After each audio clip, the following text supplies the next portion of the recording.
Mon nom est Madison Reynolds et je suis une architecte de 32 ans, originaire de Seattle. Imaginez qu'on vous demande de quitter votre propre maison, celle que vous avez économisée pendant 5 ans pour acheter, par quelqu'un qui n'a pas payé un centime de l'hypothèque. C'est exactement ce que ma mère a fait après avoir vécu chez moi pendant près d'1 an. Elle s'est même tenue dans mon salon, m'a regardé dans les yeux et m'a dit « Si je n'aime pas vivre avec la famille, je peux partir ». Mais ce qu'elle ne savait pas, c'est que j'avais déjà pris rendez-vous avec mon avocat spécialisé en immobilier. Ce qui s'est passé ensuite a changé notre dynamique familiale pour toujours. Si vous regardez cette vidéo, abonnez-vous et faites-moi savoir d'où vous regardez. J'aimerais savoir si quelqu'un d'autre a déjà eu à faire face à des problèmes de frontières familiales. Voici ce qui s'est passé. Tout a commencé il y a 11 mois avec un appel téléphonique qui a tout changé. Ma mère pleurait tellement fort que j'avais à peine l'impression de comprendre ses mots. « Madison, ma chérie, j'ai perdu la maison. Le propriétaire, il m'expulse. » Elle avait pris une retraite anticipée sans avoir bien planifié et maintenant, à 58 ans, elle ne pouvait plus se permettre de payer le loyer. Avant que je puisse vraiment assimiler tout ça, elle a ajouté « Tyler et Jessica ont aussi des difficultés. Ton frère a perdu son travail à l'entrepôt il y a 2 mois. » Mon frère cadet, Tyler, avait 28 ans, supposé être dans la fleur de l'âge pour travailler. Mais il avait plus souvent été sans emploi que l'inverse. Sa femme, Jessica, travaillait à temps partiel dans une boutique du centre-ville, peut-être 20 heures par semaine. Juste pour quelques mois, ma chérie, supplia ma mère, jusqu'à ce que l'on se remette sur pied. Comment aurais-je pu dire non? C'était ma mère, la femme qui m'a élevée seule après que mon père soit parti. Alors j'ai dit oui. Il pouvait rester dans ma maison de 4 chambres à Queen Anne. La maison que j'avais économisée pendant 5 ans pour acheter, en rassemblant la mise de fonds en travaillant des semaines de 60 heures et en me privant de vacances. Permettez-moi d'être clair sur la question financière. Mes frais mensuels étaient considérables. L'hypothèque était de $2100, les charges environ 4 cents, Internet et câble encore 2 cents, et l'assurance habitation 3 cents. Ça faisait $3000 chaque mois, sans compter les courses, l'entretien, ou les taxes foncières que je payais chaque trimestre. Lorsqu'ils ont emménagé ce week-end pluvieux d'octobre, j'ai vu le U-Haul arriver avec toutes leurs affaires. Ma mère m'a prise dans ses bras, les larmes aux yeux. Tyler m'a donné une tape maladroite sur l'épaule et Jessica a commenté comme quoi j'avais de la chance de pouvoir me permettre un endroit aussi joli. Je me souviens avoir pensé qu'il serait agréable d'avoir la famille près de chez soi pour les fêtes. Je n'avais aucune idée de ce pourquoi je m'inscrivais réellement. Le premier mois s'est presque passé normalement. Certes, la maison était plus remplie, plus bruyante, mais c'était de la famille, non? J'ai nettoyé les chambres d'amis moi-même, acheté des draps neufs, mis même des fleurs fraîches sur leur table de nuit. Ma mère n'arrêtait pas de dire combien elle était reconnaissante. Mais au bout du 3e mois, cette gratitude s'était évaporée comme la rosée du matin. Tyler avait découvert mon bureau à domicile, une chambre convertie où je travaillais sur des projets d'architecture freelance. Un soir, je suis rentrée et j'ai trouvé ma table à dessin poussée contre le mur, avec son installation de jeux vidéo. 3 écrans, un fauteuil de gaming, des LED partout. « J'espère que ça ne te dérange pas, sis », dit-il sans lever les yeux de son jeu. Le Wi-Fi est plus fort ici. Au bout du 5e mois, ma mère accueillait son club de lecture tous les mardis, ses amis de l'église pour le café le jeudi et son club de bridge le samedi. Mon sanctuaire tranquille était devenu Grand Central Station. Mais ce qui m'a vraiment dérangé, c'était ça.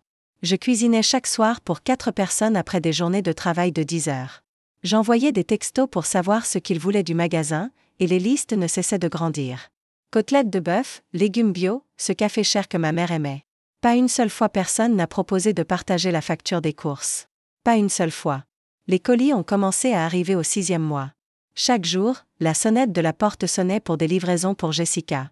Des sacs à main de créateurs, des chaussures, des palettes de maquillage. Elle rigolait de sa thérapie par le shopping tandis que je calculais mentalement combien cet argent aurait pu aller dans le loyer. Pendant ce temps, je dormais moins, je mangeais par stress au travail, je manquais des délais sur un gros projet commercial. Mon patron m'a pris à part. « Madison, tu as l'air épuisée. Tout va bien à la maison? » Astérisque, que pouvais-je dire? Que ma famille était en train de m'étouffer lentement dans ma propre maison. Au bout du 10e mois, je savais que quelque chose devait changer. Je ne savais juste pas que ça allait d'abord devenir bien pire. Le petit post-it jaune sur le réfrigérateur m'a figé ce mardi matin. L'écriture de ma mère était soignée et présomptueuse. Madison, la liste du jour. 1. Récupérer les vêtements au pressing. 2. Passer l'aspirateur dans le salon avant le club de lecture. 3. La lessive de Tyler S. Empire. 4. On est à court de ce bon vin. La lessive de Tyler. Les vêtements sales de mon frère de 28 ans étaient maintenant de ma responsabilité. Ce soir-là, je ne suis pas rentrée avant 20 heures. Un délai m'avait forcé à travailler tard, survivant avec du café de distributeur et l'énergie que je pouvais trouver. En entrant chez moi, j'ai trouvé ma mère dans la cuisine, les bras croisés. « Chérie, la vaisselle du déjeuner est toujours dans l'évier », me dit-elle comme si j'étais à la maison toute la journée. Et on a dû commander de la pizza encore. J'avais envie de crier. Au lieu de ça, j'ai commencé à laver la vaisselle en silence pendant qu'il mangeait la pizza. Ma pizza, que j'avais payée, mais qu'on ne m'avait pas offerte. Le lendemain, j'ai entendu Tyler au téléphone avec son ami. « Ouais, mec. Faut que tu vois cet endroit. Chais, ma sœur. Elle a cette énorme maison rien qu'à elle. Enfin, elle l'avait. C'est assez gâché, si tu veux mon avis. 4 chambres, et elle était juste toute seule à y traîner. Traîner dans la maison que j'avais gagnée. » Le vendredi, Jessica a ajouté sa contribution à mon humiliation. Elle m'a coincée pendant que j'essayais de travailler de chez moi, une rare opportunité que j'avais obtenue après de longues négociations. « Madison, je peux te demander quelque chose ?» Elle n'a pas attendu ma réponse. « Pourquoi tu ne sors jamais avec quelqu'un ? Je veux dire, tu ne rajeunis pas.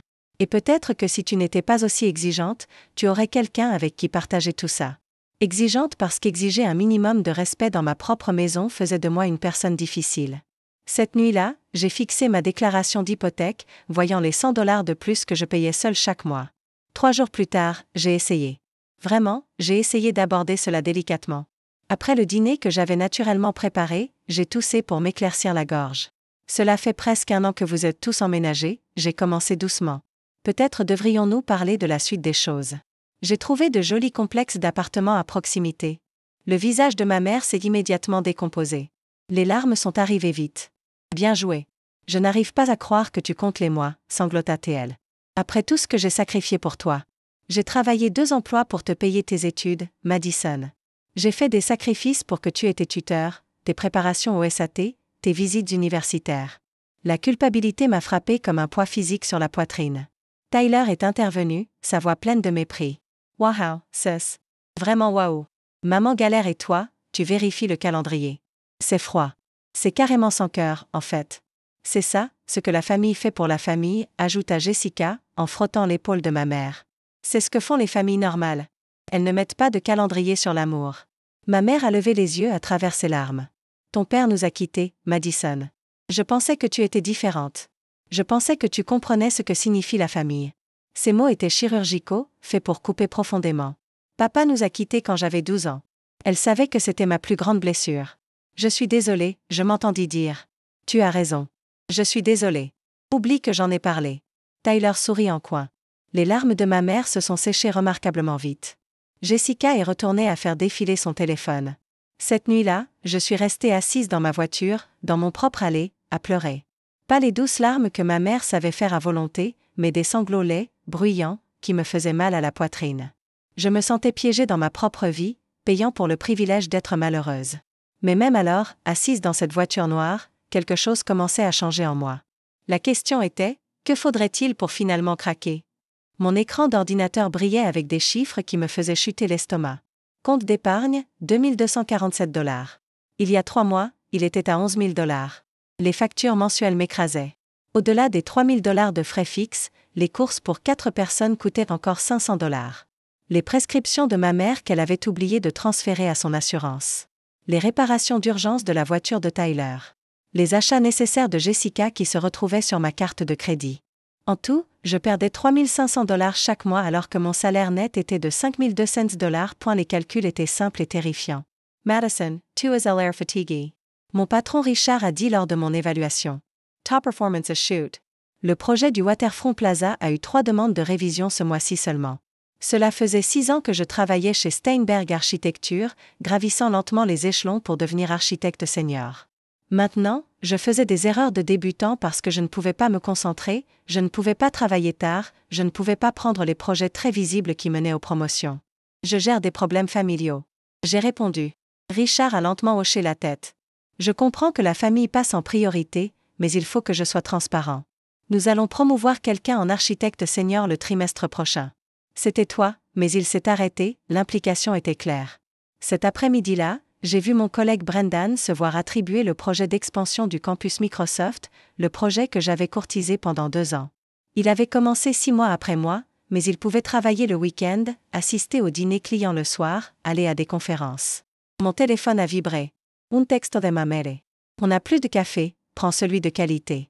J'avais rêvé d'acheter une propriété d'investissement cette année, de commencer mon chemin vers l'indépendance financière. Ce rêve était maintenant aussi épuisé que mon compte d'épargne.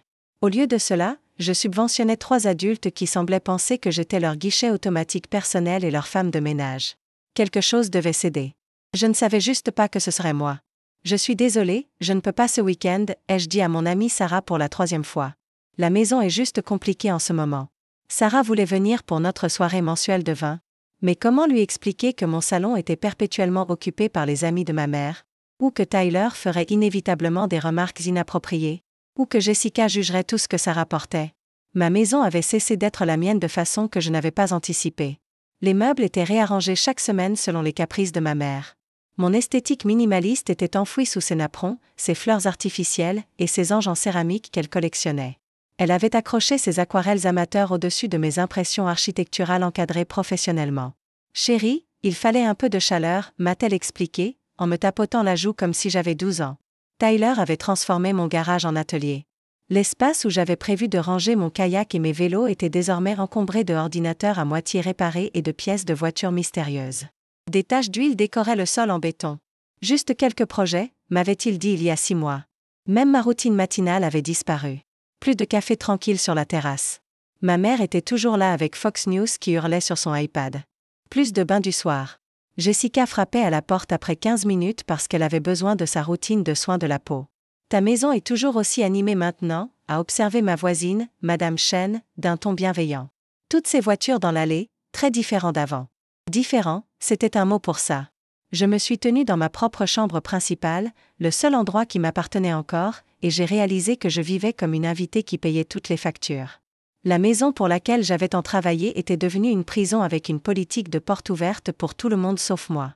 Cette nuit-là, j'ai ouvert mon ordinateur portable et tapé quelque chose que je n'aurais jamais cru écrire. Avocat immobilier Seattle. J'ai répété le discours toute la semaine sous la douche pendant mon trajet, allongé, éveillé à 3 heures du matin. Calme, raisonnable, juste. Le dîner du dimanche semblait être le bon moment. J'avais préparé le ragoût préféré de ma mère, mis la table avec les bons plats, même ouvert une bouteille de vin. Mes mains tremblaient légèrement en servant tout le monde. Je voulais vous parler de quelque chose d'important, ai-je commencé, ma voix plus stable que ce que je ressentais. Tyler n'a pas levé les yeux de son téléphone. Jessica photographiait son assiette pour Instagram. Seule ma mère m'a accordé la moitié de son attention. Cela fait presque 1 an que vous avez emménagé, ai-je continué.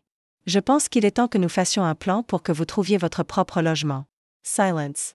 J'ai trouvé plusieurs appartements sympas dans la région. 2 chambres, de bons quartiers. Je suis même prête à aider pour la caution. Et le rire de Tyler m'a interrompu. Tu es sérieuse? Tu expulses ta propre famille? Non, je n'expulse personne. Je dis juste, où exactement je suis censée aller. La voix de ma mère était glaciale, astérisque il existe de belles communautés pour personnes âgées ou ces appartements sur Madison Street. Nous économisons de l'argent en ce moment, intervint Jessica, bien que son nouveau sac Michael Kors en dise autrement. Ça fait 11 mois, dis-je, sentant la désespoir se glisser dans ma voix. Tu avais dit quelques mois. Ça fait presque 1 an. Maman se leva lentement, délibérément, sa chaise raclant le parquet. Je n'aurais jamais pensé élever un enfant aussi égoïste, dit-elle doucement. Cette maison est trop grande pour une seule personne de toute façon. C'est du gaspillage. C'est même un péché, ricana Tyler. Ouais, 6. Pourquoi as-tu besoin de 4 chambres? Ça semble assez avide. Nous sommes une famille, ajouta Jessica comme si cela expliquait tout. Le ragoût de pot-au-feu resta intact. Mon discours soigneusement préparé s'effondra. Ils avaient gagné cette manche, mais ils n'avaient aucune idée de ce qui allait venir. Maman n'avait pas fini. Elle se tenait là, ma mère, dans ma salle à manger, et commença à me démanteler morceau par morceau. Je ne t'ai pas élevée pour être aussi froide, Madison. Quand j'avais ton âge, je t'élevais seule, je travaillais 2 emplois, sans jamais me plaindre. Et maintenant tu as tout ça, dit-elle en faisant un geste autour de la maison. Et tu ne peux même pas partager avec ta propre mère. Maman, ce n'est pas. Ton frère traverse une période difficile. Tu n'as aucune compassion? Il lutte contre la dépression. Tyler leva les yeux de son téléphone juste assez longtemps pour hocher la tête tristement, bien que je l'ai entendu rire avec ses amis de jeux vidéo jusqu'à 4 heures du matin la nuit dernière. E.T. Jessica, continua maman. Elle essaie de lancer son propre business, n'est-ce pas, ma chérie? Jessica hocha la tête avec empressement. Mon blog Lifestyle, il est sur le point de décoller. Le blog avec 12 abonnés. Ce business. Tu restes ici dans cette grande maison, dit la voix de maman, comme si nous étions un fardeau. Tu sais comment ça me fait sentir après tout ce que j'ai fait pour toi? Je paye $3 000 par mois en facture. De l'argent? Même un level bras. C'est toujours l'argent avec ta génération. Et l'amour? Et la loyauté familiale? Et s'occuper de ceux qui se sont occupés de toi? Tyler Intervent. Assez triste, 6. Tu gagnes bien ta vie. Pourquoi es-tu aussi radine? On ne demande pas grand-chose, ajouta Jessica. Juste la famille qui aide la famille. Même un porte le coup fatal. Ton père serait honteux de la manière dont tu as tourné. La pièce tourna légèrement. Papa, qui nous avait quittés, qui n'avait jamais payé de pension alimentaire, qui avait commencé une nouvelle famille à Portland. C'est moi, apparemment, qui était la déception. Nous sommes ta famille, conclut maman, la voix dure comme du granit. Comporte-toi comme tel. 2 semaines avant ce dîner catastrophique, j'étais assise dans le bureau de l'immobilier de Patterson et Associates à Downtown. Les fauteuils en cuir sentaient le luxe, et les diplômes accrochés au mur témoignaient de décennies d'expérience. Laissez-moi comprendre, dit l'avocate Patricia Patterson en ajustant ses lunettes. Combien de temps les membres de votre famille vivent-ils chez vous? Presque 11 mois maintenant. Pas de loyer, pas d'accord formel. Elle hocha la tête, prenant des notes sur un bloc-notes jaune. Et la propriété est uniquement à votre nom? Oui, je l'ai achetée avant leur arrivée. Seulement mon nom sur l'acte de propriété, l'hypothèque, tout. Bien. Cela rend les choses plus simples. Elle sortit un gros livre de loi de l'État de Washington. Les membres de votre famille sont considérés comme des invités, pas des locataires, puisqu'ils n'ont jamais payé de loyer. Vous pouvez leur retirer l'invitation de rester à tout moment, bien que je recommande de leur donner un préavis de 30 jours par courtoisie. Peuvent-ils contester cela? Ils peuvent essayer, mais ils n'ont aucun fondement légal. Pas de bail, pas de paiement de loyer pour établir une location, pas de participation à la propriété. Elle se pencha en avant.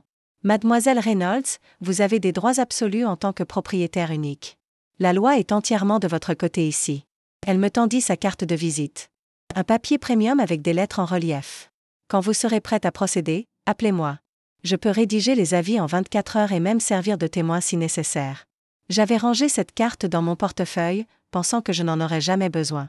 Que peut-être nous pourrions résoudre les choses comme une famille normale. Mais maintenant, assise dans ma voiture après ce dîner, ces mots résonnaient. Vous avez des droits absolus. J'ai sorti mon téléphone et enregistré son numéro sous sortie d'urgence. Je ne savais pas que je l'appellerais à 3 heures du matin, assise dans un parking Walmart, enfin prête à reprendre ma vie en main, astérisque. Pendant 2 mois avant l'affrontement, j'avais silencieusement préparé mon dossier, bien que je ne l'ai pas admis à moi-même. Chaque paiement d'hypothèque que je faisais était photographié et classé dans un dossier intitulé « Documentation de la maison ». 60 paiements, tous effectués depuis mon compte courant, tous avec mon nom seul. Les preuves étaient accablantes. J'avais ouvert un nouveau compte dans une autre banque, une où ma mère ne pouvait pas manipuler les guichetiers pour leur faire lui donner des informations. Mes dépôts directs avaient été redirigés discrètement. Mon fonds d'urgence, ce qu'il en restait, avait été transféré. L'acte de propriété était dans mon coffre à la banque, mais j'avais fait 3 copies certifiées. Une pour mes dossiers, une pour l'avocat, une juste au cas où. Le titre était clair. Madison Reynolds, femme célibataire, propriétaire unique. La nuit, lorsque la maison était enfin calme, je cherchais les lois sur l'expulsion dans l'État de Washington. Les invités pouvaient être retirés avec un préavis raisonnable. 30 jours, c'était la norme, généreux même. J'ai mis en favori les statuts, imprimé les sections pertinentes. J'avais même obtenu des devis de sociétés de déménagement, les avais enregistrés dans mon téléphone.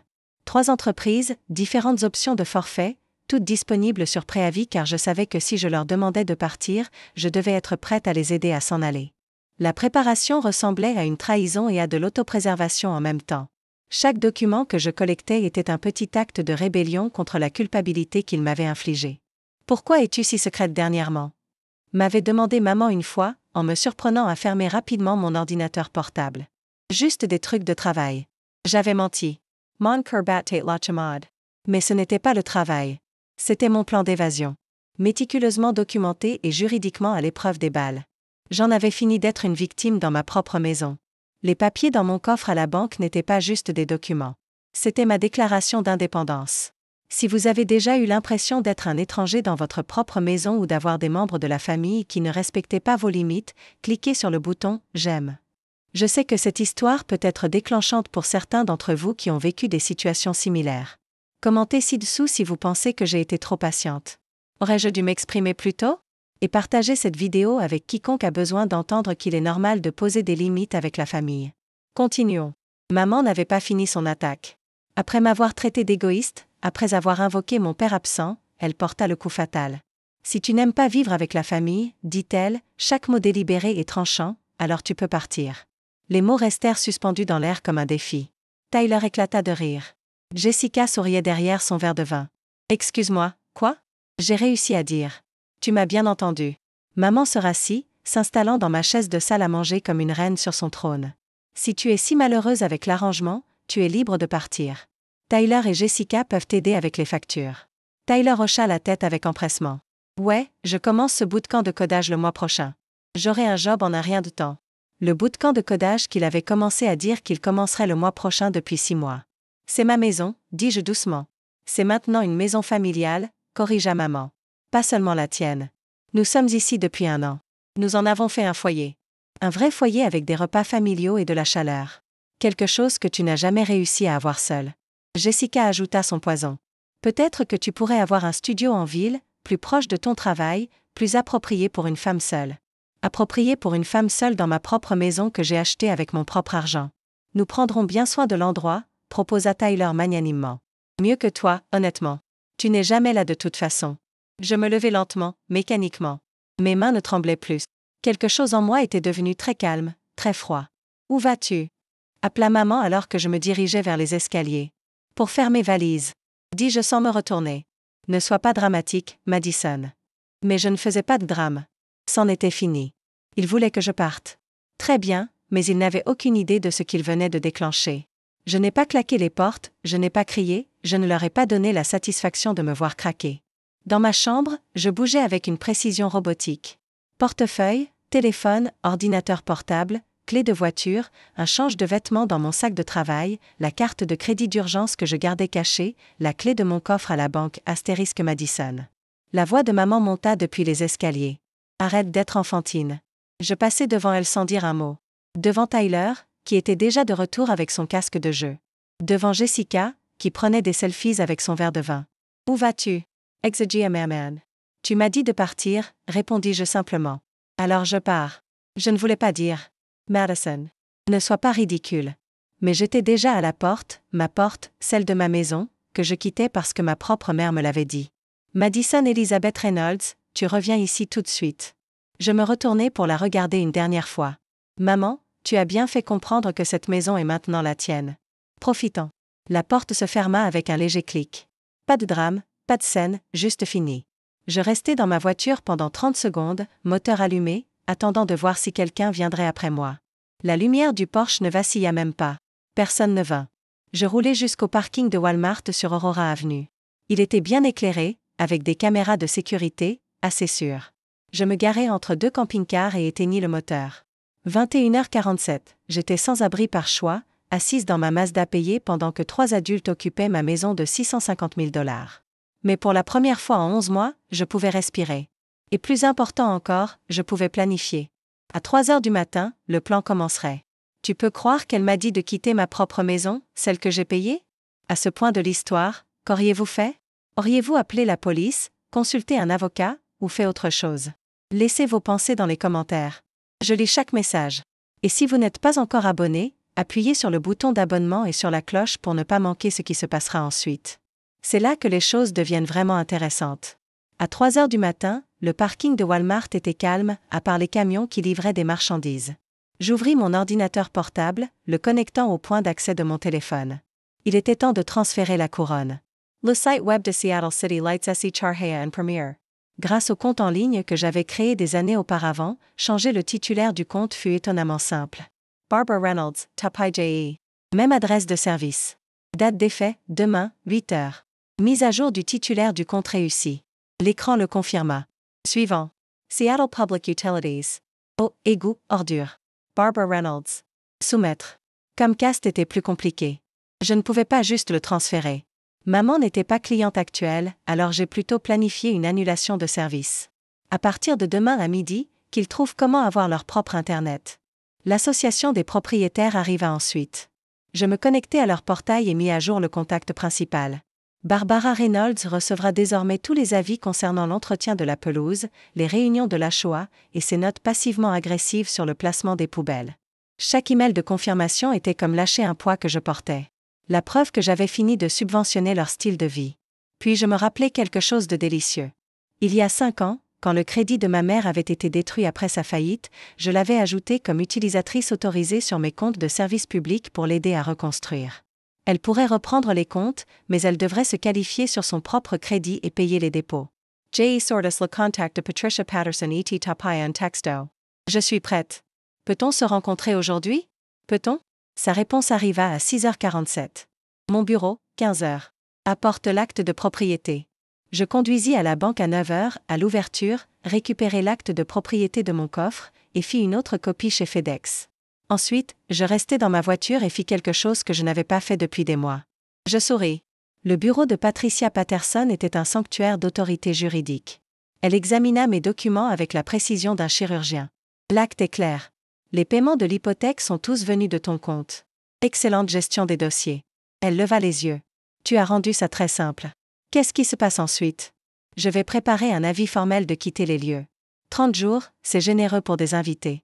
Je vais aussi rédiger une lettre clarifiant la situation de la propriété, juste pour éviter toute confusion. Elle sortit des formulaires officiels. Je peux servir de témoin quand tu leur remets ça. En fait, dis-je, pourrais-tu venir à la maison? Je veux faire ça correctement. Son sourire fut tranchant. Je facture $200 pour les visites à domicile, mais oui, quand? Aujourd'hui, 15h. Je vais leur envoyer un texto pour une réunion familiale. J.E. composi le texto soigneusement. Réunion de famille à 15h aujourd'hui. Important. S'il vous plaît, soyez à la maison. Maman répondit instantanément. Enfin, tu viens à la raison. Tyler, peu importe. Jessica ne répondit pas, mais je savais qu'elle serait là. Elle ne manquerait pas un potentiel drame. À la banque, j'ai imprimé 5 ans de paiement d'hypothèque, 60 paiements, tous effectués depuis mon compte. Le guichetier, me reconnaissant, me demanda si tout allait bien. Mieux que bien, répondis-je. Je pose des limites. J'ai acheté une nouvelle tenue chez Nordstrom. Pas tapac sans grave-l'œil, juste professionnel. Un blazer anthracite, une chemise blanche impeccablement repassée, un pantalon sur mesure. Si je reprenais ma maison, j'avais l'intention d'en avoir l'air. Patricia avait fait notarier les documents et les avait organisés dans un porte-documents en cuir. Souviens-toi, me dit-elle, reste calme. Laisse les documents parler d'eux-mêmes. Tu ne demandes pas la permission. Tu les informes de la situation légale. À 14h45, je suis restée dans ma voiture devant ma propre maison. 3 voitures dans l'allée. Ils étaient tous à la maison. Patricia arriva dans sa Mercedes, porte-documents en main. Prête? Me demanda-t-elle. Je n'ai jamais été aussi prête. Nous franchîmes ma porte d'entrée à 14h58. La télé hurlait un de ces shows de télé-réalité. Maman était sur mon canapé, Tyler affalé dans mon fauteuil inclinable, Jessica en train de se vernir les ongles à ma table à manger. Madison. Maman se leva, puis se figea quand elle aperçut Patricia. Qui est-ce? C'est Patricia Patterson, dis-je d'un ton calme. C'est une avocate spécialisée en immobilier. La télé sembla soudainement très forte. Tyler se redressa, bien droit. Le pinceau de vernis à ongles de Jessica s'arrêta en plein mouvement. Une avocate? La voix de maman monta d'un ton. C'est à propos de quoi? Patricia avança, professionnelle et posée. Madame Reynolds, je suis ici pour être témoin d'un avis formel concernant cette propriété. Quel avis, Madison? Que as-tu fait? Patricia posa son porte-documents sur la table basse avec un clic déterminant. Le son sembla résonner. Elle l'ouvrit lentement, révélant des piles de documents bien ordonnés. D'abord, dit Patricia, en sortant un gros document. Voici l'acte de propriété de cette maison. Elle le leva. Là, en lettres grasses.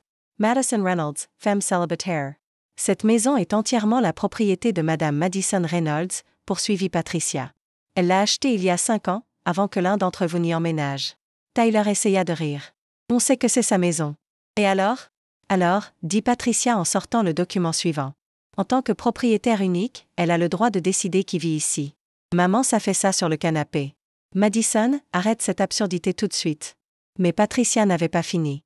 Elle sortit la pile de paiement d'hypothèque. Voici 5 ans de paiement, tous effectués depuis le compte personnel de Madame Reynolds. Aucune contribution de quiconque dans cette pièce. Le silence était assourdissant.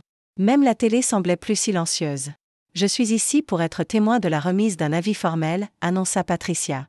Jessica parla enfin. Quel genre d'avis? Patricia sourit. Ce n'était pas un sourire chaleureux. Un avis de quitter les lieux. Patricia sortit l'avis formel, net et officiel, avec un sceau notarial doré en bas. Je vais le lire à voix haute pour plus de clarté, dit-elle en ajustant ses lunettes. Avis de quitter les lieux. La propriété située au 4827 Queen Anne Avenue, North Seattle, Washington, est entièrement détenue par Madison Reynolds, comme documenté par l'acte enregistré le 15 mars 2019 auprès des archives du comté de King. Le visage de maman était devenu pâle. La bouche de Tyler resta légèrement ouverte. Tous les occupants actuels, Barbara Reynolds, Tyler Reynolds et Jessica Reynolds, sont considérés comme des invités sans droit de location. Par la présente, il leur est donné un préavis de 30 jours pour quitter les lieux. Cet avis est effectif immédiatement. Daté d'aujourd'hui. Patricia marqua une pause, laissant les mots s'enfoncer. L'échec à quitter les lieux à la date spécifiée entraînera des procédures d'expulsion formelle par le tribunal supérieur du comté de King. Elle remit l'avis à maman, qui ne le prit pas. Il tomba sur la table basse. C'est tout à fait légal et exécutoire, ajouta Patricia. La loi de l'État de Washington est très claire sur les droits de propriété. Tyler retrouva sa voix. Tu ne peux pas nous expulser comme ça. On vit ici. Vous êtes des invités, corrigea Patricia. Des invités auxquels le propriétaire légal a demandé de partir. Je m'avançai et signai l'avis devant tout le monde. Ma signature était stable, décisive. Madison, murmura Maman. Tu expulses ta propre mère? Astérisque, je pris finalement la parole. Non, maman.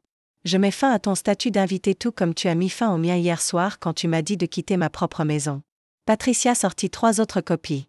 Chacun de vous en reçoit une. Je vous recommande de commencer à faire des arrangements immédiatement. La voix de Jessica était perçante. C'est illégal. Nous avons des droits. Patricia sortit un autre document. Voici les lois pertinentes de l'État de Washington. Vous êtes libre de consulter votre propre avocat, bien que je doute qu'il vous dise autre chose. Maman lava, tremblant. Madison, tu ne peux pas faire ça à ta mère. Madame Reynolds, intervint calmement Patricia. Elle peut tout à fait le faire, et elle le fait. Tyler se leva d'un bond, le visage rouge. Nous avons des droits. Nous sommes ici depuis 1 an. Ça fait de nous des locataires. Patricia sortit un autre papier. En fait, Monsieur Reynolds, le statut de locataire nécessite soit un contrat de bail, soit des paiements de loyer réguliers. Vous n'avez ni l'un ni l'autre. Ces relevés de paiements hypothécaires montrent uniquement le nom de Madison. Avez-vous déjà payé un loyer? On est de la famille, balbutia-t-il. Le statut familial ne prime pas sur la loi sur la propriété, répondit Patricia avec fluidité. Jessica était en train de googler frénétiquement sur son téléphone. Il est écrit ici que nous devrions avoir 60 jours. C'est pour les locataires, corrigea Patricia. Vos invités, c'est une classification légale différente. Maman tenta une autre approche. C'est une maison familiale. Nous en avons fait notre maison. Je pris enfin la parole, ma voix claire et stable. Non, maman. C'est ma maison. Tu l'as bien fait comprendre hier soir quand tu m'as dit de partir si je n'aimais pas l'arrangement. Je ne voulais pas dire. Tu as dit, et je cite, tu peux partir. Tu as dit que c'était maintenant une maison familiale, pas juste la mienne. Eh bien, voici la réalité légale. Je désignais les documents. C'est la mienne. Seulement la mienne. Ça l'a toujours été. Tyler donna un coup de pied dans la table basse. Ce n'est pas. Tu ne peux pas nous expulser. Monsieur Reynolds, dit Patricia sèchement. Je vous conseille de ne pas endommager la propriété. Cela pourrait entraîner une expulsion immédiate par les forces de l'ordre. Cela le figea sur place. Maman se laissa retomber sur le canapé, soudainement plus âgée. Où sommes-nous censés aller? À l'endroit où tu pensais que j'irais hier soir, répondis-je. N'importe où ailleurs. Patricia Firma Sunport Documents. Ma carte est avec les documents. Si vous avez des questions, faites appeler votre avocat. Madison, J. Sarayan Contact. Elle partit, ses talons claquant sur mon parquet. Le deuxième jour apporta la réalité qui s'abattait sur ma famille. Le premier appel arriva à 8h17. Maman était paniquée. Madison, la compagnie d'électricité appelle à propos des frais d'installation. $400. Qu'est-ce que tu as fait? J'ai transféré le compte à ton nom comme tu le voulais. La maison est à toi, tu te souviens? Mais je n'ai pas. Clic. Je raccrochai. À midi, Internet était coupé. Tyler appela de son téléphone portable, brûlant sa data. Le Wi-Fi est en panne. J'ai un raid prévu. Comcast est à mon nom. Tu devras créer ton propre compte. Ils veulent un dépôt de $300. Alors paye-le. Je n'ai pas d'argent. Eh bien, tu as un problème. Le 3e jour. Jessica Apila. La compagnie des eaux veut un dépôt de garantie de $600 plus installation. C'est de la folie. Bienvenue dans la propriété, répondis-je. Ou dans ton cas, la location. Le 5e jour, la réalité s'était pleinement installée. Maman envoya un texto. Les factures allaient dépasser les $3000 par mois. On ne peut pas se permettre ça. Je ne répondis pas. Le 7e jour apporta un appel de Madame Chen, la voisine d'accent grave côté. Madison, ma chère, il y a un U-Haul dans ton allée. Tout va bien? Mieux que bien, Madame Chen. Il déménage. Tyler avait trouvé un travail à l'entrepôt Amazon en 4 jours après la vie. C'est marrant comme le chômage prend fin quand on fait face à l'itinérance. Salaire de départ de 18 $ de l'heure. Pas assez pour mon quartier, mais assez pour un studio à Réon. Jessica avait soudainement une disponibilité à temps plein à la boutique. C'est incroyable ce que la motivation peut faire. Maman avait appelé sa sœur à Tacoma, celle avec qui elle ne parlait plus depuis 2 ans à cause d'une dispute puérile. Soudain, la réconciliation familiale semblait importante. Ils apprenaient ce que je savais depuis toujours. La vraie vie coûte de l'argent réel. Le 14e jour. Tyler s'approcha de moi alors que je vérifiais mon courrier. J'étais resté dans un hôtel avec séjour prolongé, un petit prix pour la paix, Madison, dit-il doucement. Je voulais te dire quelque chose. Je t'en dis. Je ne réalisais pas à quel point tu payais. 3 000 par mois. C'est insensé. Oui, c'est. Il se frotta les pieds. J'ai obtenu un travail à l'entrepôt 4 jours par semaine, mais c'est déjà quelque chose. Bravo à toi. On a trouvé un endroit, un appartement de 2 chambres à Kent. Maman, Jessica et moi. Ce n'est pas grandiose, mais ça va. J'ai hoché la tête. Le dépôt est assez élevé, cependant. J'ai sorti mon téléphone et transféré 2 000 $ sur son compte. Je vous ai dit que j'aiderais pour le dépôt. Je tiens mes promesses. Ses yeux s'écarquillèrent. Madison, J.E.T. Mercy. Jour 25. Ils ont loué le U-Haul. Je suis passé voir, m'assurant qu'aucun de mes affaires ne partait avec eux. Maman ne me regardait même pas. Jessica marmonnait sous son souffle à propos des gens sans cœur, mais ils ont chargé leurs affaires. Jour 28. Maman a enfin parlé. Je suppose que tu es contente maintenant. Je suis en paix, corrigeai-je. Il y a une différence. Nous sommes ta famille. Oui, vous l'êtes. Et les familles respectent les limites. C'est toi qui m'as appris ça. Juste pas de la manière que tu l'avais envisagé. Jour 30 à 16h. Maman posa les clés de la maison sur le comptoir de la cuisine. Pas de notes, pas de revoir, juste les clés. Tyler M. envoya un texto plus tard. L'appartement est petit, mais ça marche. Je garde le travail. Jessica a posté sur Instagram à propos de nouveaux commencements et de se relever face à l'adversité. 12 likes. Maman garda son silence pendant exactement 2 mois avant d'envoyer un texto pour demander un prêt. Mais c'est une autre limite pour un autre jour. La maison me parut énorme la première nuit seule. Pas vide, spacieuse. Pas solitaire, paisible. J'ai passé tout le premier week-end à faire un ménage en profondeur. Pas le nettoyage amer que j'avais fait pendant des mois, mais un rituel de réclamation. Chaque surface que je touchais redevenait à moi. La transformation du bureau a pris toute la journée. L'installation de jeux de Tyler avait disparu, laissant des marques sur mon parquet. J'ai déplacé ma table à dessin à sa place près de la fenêtre. Mes prix d'architecture sont ressortis du stockage. Mes livres de référence sont retournés sur leurs étagères. Le salon vint ensuite. Les aquarelles de maman et ses anges en céramique furent retirés. Mes impressions architecturales et l'art abstrait que j'avais acheté au marché de Pike Place furent accrochés. Mon esthétique minimaliste respira à nouveau. Pour la première fois en 1 an, j'ai organisé un dîner. Sarah a apporté du vin, David a apporté le dessert et Catherine a amené son nouveau petit ami. Nous avons mangé à ma table à manger. Pas de post-it avec des listes de tâches, pas de culpabilisation, juste des rires. Tu as l'air différente, observa Sarah. Plus légère, en quelque sorte. Je peux respirer à nouveau dans ma propre maison. 3 mois plus tard, la promotion arriva. Architecte senior avec une augmentation de 15% et un bureau dans un coin. Richard m'a prise à part. Peu importe ce qui se passait avant, je suis content que tu aies réglé ça. C'est la Madison qu'on a embauchée. J'ai recommencé à sortir avec quelqu'un. James, un ingénieur logiciel qui respectait les limites et avait son propre appartement. Il a cuisiné le dîner chez moi et nous avons mangé dans un silence paisible, personne ne demandant d'être servi. 6 mois après l'exode, mon compte d'épargne avait récupéré 8 000 $. La propriété d'investissement était de retour dans mon plan à 5 ans. Maman m'envoya finalement un texto, peut-on venir pour Thanksgiving? Ma réponse, vous êtes les bienvenus. Maximum 3 heures, de 14h à 17h, pas de nuitée. Elle n'a pas répondu, mais elle n'a pas non plus contesté. Du progrès. 2 mois après le silence, maman m'envoya un texto. Madison, j'ai besoin d'emprunter 500 $ pour le loyer. Je regardai le message pendant 1 minute entière avant de répondre. Je ne peux pas t'aider avec ça. As-tu envisagé des programmes d'aide? Ta propre mère? Mes propres limites. Elle n'envoya plus de textos pendant 3 semaines. Quand Thanksgiving arriva, je les invitai pour le dîner avec des conditions. 3 heures, de 14h à 17h, pas de séjour. Ils vinrent. C'était gênant. Maman commenta sur la décoration froide. Jessica mentionna à quel point la maison semblait vide. Tyler au moins avait grandi. Merci pour le dîner, 6. Ta maison a l'air bien. Noël apporta un autre test. On peut rester une nuit? Les hôtels sont tellement chers. Il y a un Lacanta à 10 minutes. Je t'enverrai le lien. Mais voilà le truc avec les limites. Elles ont appris à ma famille à me respecter. Tyler appelle maintenant avant de venir. Il a son propre appartement, paie ses factures, et a récemment été promu superviseur de car. Maman a appris à demander, pas à exiger. Serait-il possible que je vienne dimanche prochain? Remplacer. Je viens chez toi. Jessica et Tyler se séparèrent 6 mois plus tard. Il s'avère que la pression financière révèle le caractère. Tyler garda l'appartement et son travail. Jessica retourna chez ses parents à Spokane. Le changement le plus surprenant, ma relation avec maman s'est lentement améliorée. Sans la rancune quotidienne, nous pouvions enfin parler. Elle admit même une fois, doucement. J'ai abusé de toi. Je vois ça maintenant. Nous avons toutes les deux appris quelque chose. Jay proposai. Tu as appris à te défendre et tu as appris que je le ferai. La famille ne veut pas dire accepter le manque de respect. L'amour ne nécessite pas de sacrifier ta paix intérieure.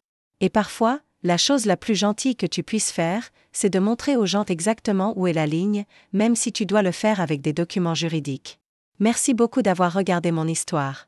Si cela a résonné avec vous, donnez-lui un pouce bleu et partagez-la avec quelqu'un qui a besoin d'entendre qu'il est normal de poser des limites, même avec la famille, surtout avec la famille. Commentez ci-dessous quelle est la limite la plus difficile que vous ayez jamais dû poser et ce qui s'est passé après. N'oubliez pas de vous abonner et de cliquer sur l'icône de la cloche pour d'autres histoires sur la défense de soi avec dignité et grâce. Rappelez-vous, aimer quelqu'un ne veut pas dire les laisser marcher sur vous. Votre tranquillité d'esprit mérite d'être protégée. À la prochaine, c'est Madison qui vous rappelle que vous méritez du respect dans votre propre